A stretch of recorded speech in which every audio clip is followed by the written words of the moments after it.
Hello and welcome to another episode of Dapper Reads. Today we're going to read from r/Prorevenge, where we do not like mailbox vandals. Intentionally unintentionally revenge on a mailbox vandal. This is my dad's revenge, not mine. This happened last summer.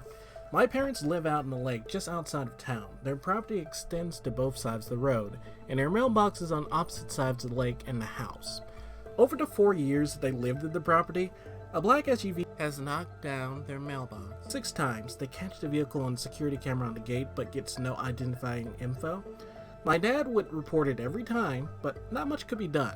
He was knocked over by a drunk driver once as well, but he crashed a bit further down the road, so that was the only time my dad got reimbursed for the damage.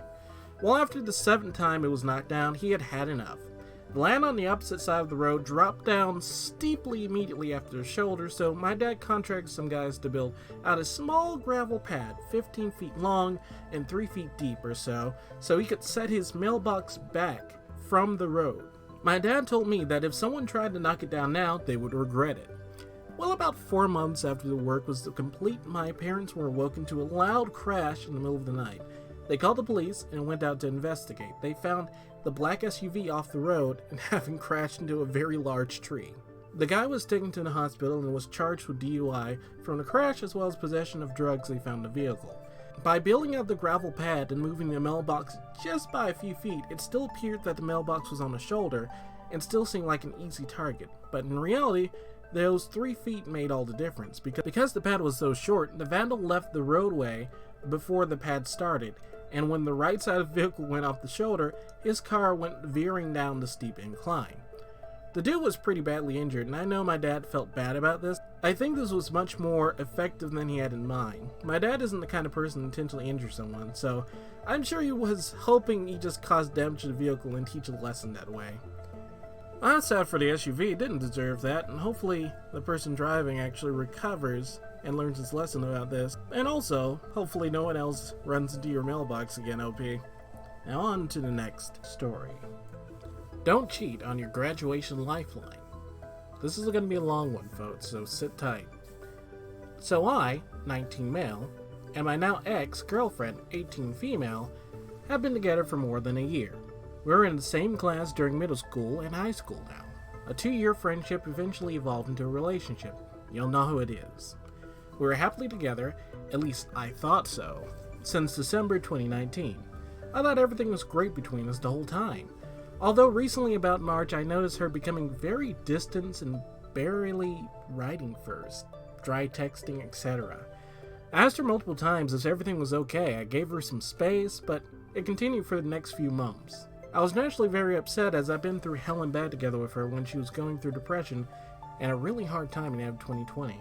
Everyone was going through that at that time. You were very well needed. It suddenly felt like all this time was wasted and worth nothing. I, as a naive high schooler, truly believed that she was the one. It was serious after all. We matched perfectly together. We spent about 3 full months crying together at night when she went through a rough time. We had similar plans for the future, similar interests, and it's like we were meant for each other. My girlfriend, let's call her Caroline, was studying to become a lawyer, so she was mostly into humanities subjects. I, on the other hand, was studying biochem for medical school. I apologize if this is all confusing and different. We live in Europe. She was required to attend at least one science subject to graduate: physics, biology, chemistry, or psychology. She always hated these subjects and just took them because they were necessary to graduate. She ended up picking chemistry as I was natural and tutored 9 and 10 graders chemistry in my free time. I always helped her over assignments, etc.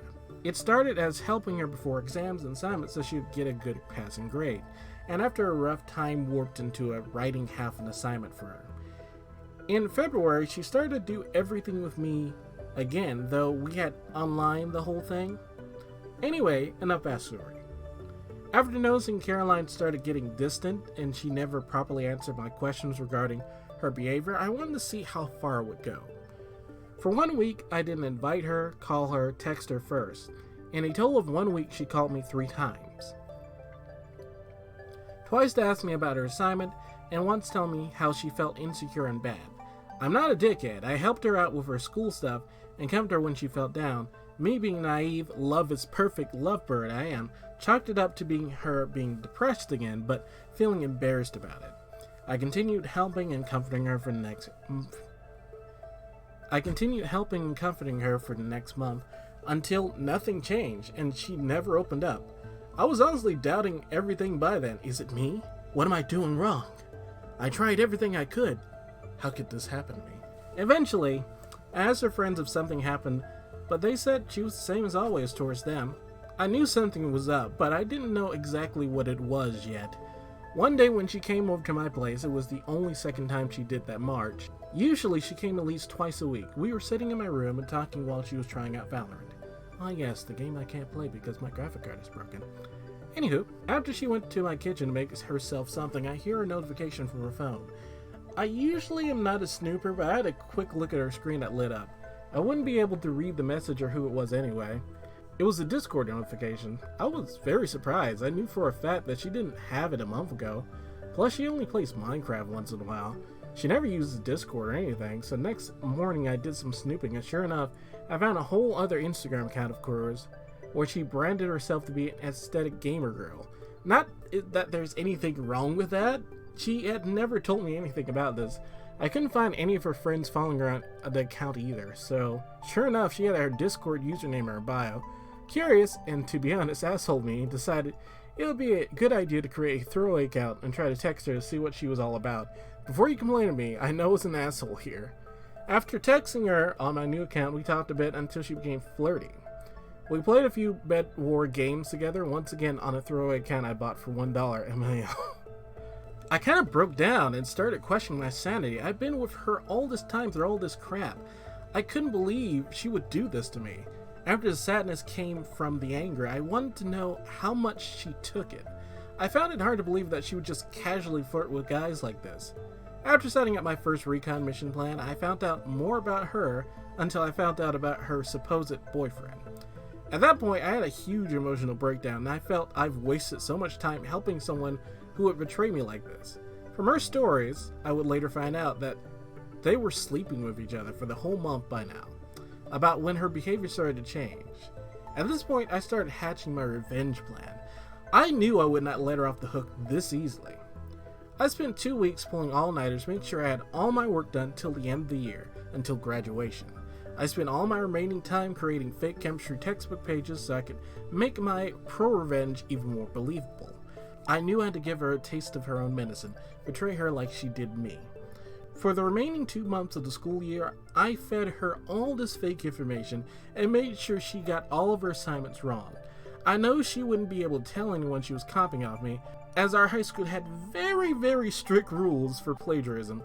As much as 3 small cheating attempts on small exams would get you expelled. So after letting the pot stew for those 2 painful, awful months, I let the crap hit the fan. As our teacher had to handle an outrageous amount of classes, she always checked our assignments late, often by 2 or 3 months all at once. I knew I could use this fact for my advantage. After she submitted her final assignment that were worth a huge percentage of her final graduation grade, I told her I knew about her shenanigans and have been still ongoing for 3 entire months by now. I told her how she hurt me and how it will come back to haunt her. I made sure of that. She mostly brushed me off and acted as if I was the villain, as I couldn't just leave her and that she was only friends with that guy. Although I told her something was going to happen, I never told her what it would be. Trust me, she never saw it coming. 1 week later, the end of year results rolled around, and when we received our final grades, I was over the moon as I passed with flying colors. On the other hand, hers not so much.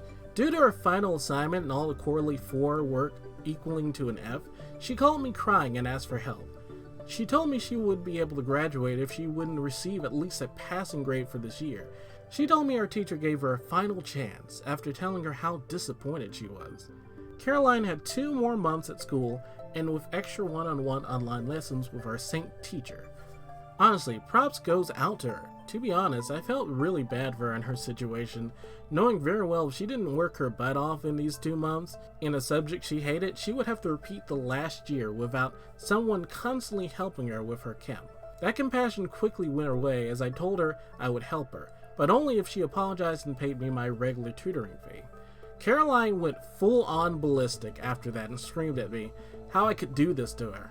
I hung up, and she called me a few seconds after, apologized and agreed to pay me for my help.